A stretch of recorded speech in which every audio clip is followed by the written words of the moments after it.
Nick and I met and formed our friendship back in the early days of the Fringe Festival, Philadelphia Fringe Festival. And I just remember getting interested in that entity first because it was just so different, exciting. You never knew what you were going to see. It was just the whole format of this 2-week festival of theater in Philadelphia in a garage or in a car or in a theater or wherever. It was absolutely thrilling. And I served on the board for a while. I was the president of the board for a while. And the more I got involved and learned how this thing gets put together, that's just my admiration or my respect for Nick just was like, it just grew and grew and grew and grew. Len supports a lot of important sort of legacy institutions, more mature institutions like Ballet X and like Fringe Festival. But he really, I would say his passion is almost more focused on that on that band of artists that is kind of in startup mode. There's a lot of talent here, but without those early resources, they just would sort of fizzle away. And he's been supporting them, and I could name them. There's a good, solid cohort of them, and he knows them, and he goes to see their work, and he understands their work, and he's been relentlessly supporting it. And that sort of, that band of artists, which really is sort of the foundation for it all, without his support, this wouldn't be what it is now. This really wouldn't. And so I really commend him for that vision. Every single moment I've seen Nick over the last 30 years, he's had the same smile. He just smiles, you know, and he just brings light and energy into any room. And he makes everything seem like it's possible. You know, he really has just like dreamed something and made it happen. And I'm just blown away by that. You know, and he's just they're both just amazing guys. When I approached Leonard many, many years ago for support of this new crazy ballet we were gonna do, that I had no idea if it was gonna be good or bad, he got behind it and helped make, I think, one of the best ballets we've ever done possible. And it takes people like Nick and Leonard to believe in artists, to believe and support new work, because you never know what you're going to get in the creation process. Len Haas has a love, not just for the arts, but for all of us who participate in it, that is transformational. The arts community is as gentle and cooperative and loving and creative as it is in Philadelphia, in no small part because of his influence. I kind of feel the same way about Nick. Nick has that same spirit about him. You know, he's very positive, but he cares. He cares about the people around. He treats the people around him with love and respect. I think that's an integral part of what this art scene is all about. I met Nick on the top floor of Pennsylvania Ballet Studios. I remember him coming out of the studio and coming right up to me and saying, "Oh, hi, you're Annie, I'm Nick." And it was just so, he was so natural and friendly and genuine and authentic that I thought something was terribly wrong with him. I thought he was so strange. I'm like, oh. Because everyone was kind of like, hi, but he just came right up to me, so confident and so warm, and like, oh, I've heard so much about you, hi, how are you? And I remember I kind of was disarmed a little bit. And I was like, friendly, he's really friendly.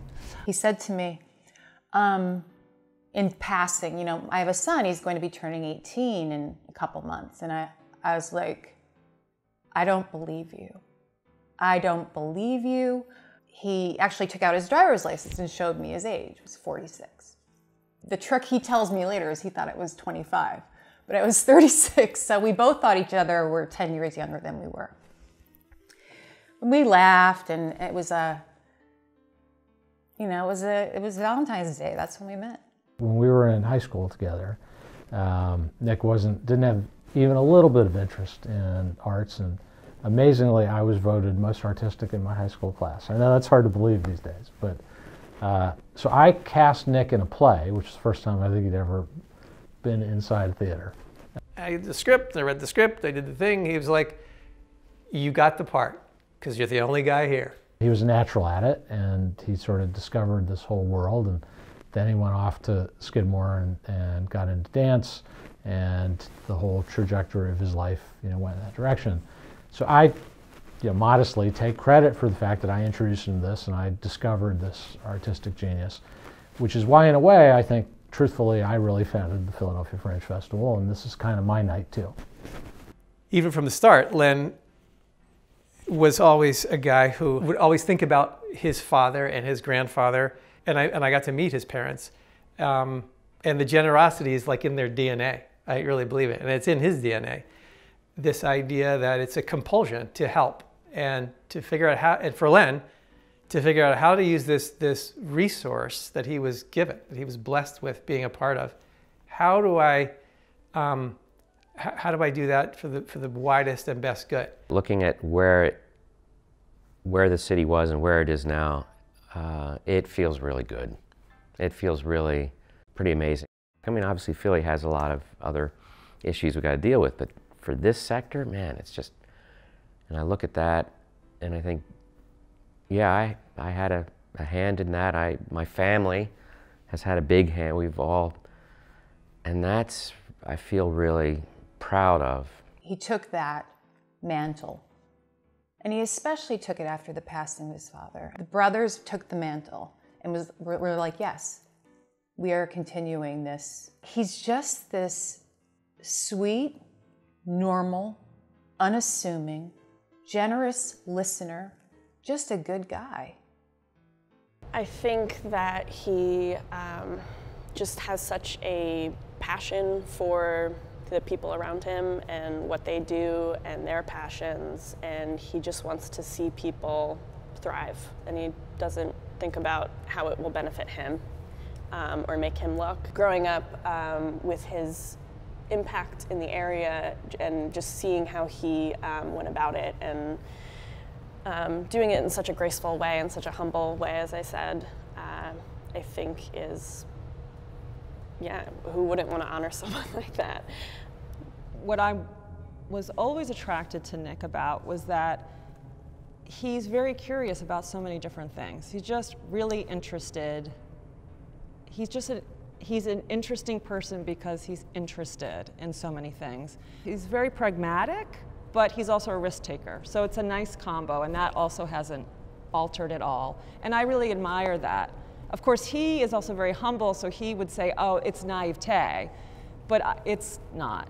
It's a drive, it's a belief in himself, and also he just has such a passion for the arts, and that, of course, that's what we both love. I'm thrilled to be sharing this honor with him as a friend and as a co-artist and mover and shaker, but I'm honored to be sharing the bill with him, and that it's Ballet X, because I'm a huge fan of Ballet X. Me in a room as part of a team that's made that event possible, where there's some amazingly talented artist that's in front of us, offering us some really beautiful, interesting aesthetic experience, or some interesting, beautiful reflection on the world and society, the place we live. And audiences are there, and there's a tangible connection. That is my drug. That is what I live for. That is what gets me up in the morning to try and be around those experiences still. And that was Shut Up and Dance. What was it, 94? So basically, I'm hooked on that. That's what keeps me going. Nick and Leonard, I can't thank you enough for letting Ballet X honor you and your great work that you do in our amazing city. Thank you so much for tonight and all that you do to make Philadelphia and all of our lives in Philadelphia better.